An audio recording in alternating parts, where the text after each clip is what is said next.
Во Дворце культуры Горского аграрного университета было по-настоящему жарко. Волнение и трепет участников перед выступлениями, радость и искорки добра в их глазах. Дети из семей сотрудников правоохранительных органов и иных государственных структур собрались на одной сцене. Первый региональный этап всероссийского конкурса «Хрустальные звездочки-2014» стартовал. В этом году организаторы взяли на себя более сложную миссию – провести благотворительный концерт. Все собранные средства будут переданы многодетным семьям республики. Благодаря Федеральной службе судебных приставов России конкурс в нашей стране проводится уже не первый год. Талантливые дети выступают в двух возрастных группах по 3 номинациям – игра на музыкальных инструментах, хореография, вокал.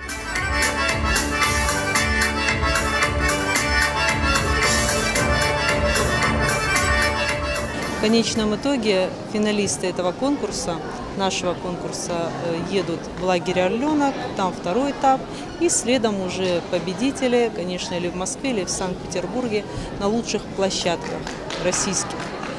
И 2 года подряд Северная Осетия в числе лидеров, 2 года подряд мы удерживаем гран-при фестиваля.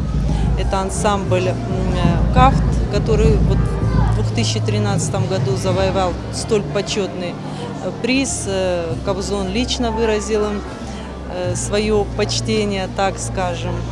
В принципе, наша цель – это задействовать молодежь, задействовать тех детей, которые, может быть, не всегда видят своих родителей, в том плане, что работники правоохранительных органов, вы знаете, да, они загружены. Каждым годом фестиваль-конкурс «Хрустальные звездочки» набирает обороты. Растет число юных участников из разных регионов страны.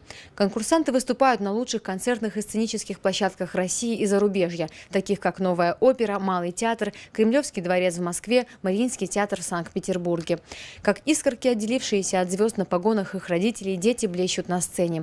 Поразила зрителей Элина Шутова, подготовив ударный номер на барабанной установке.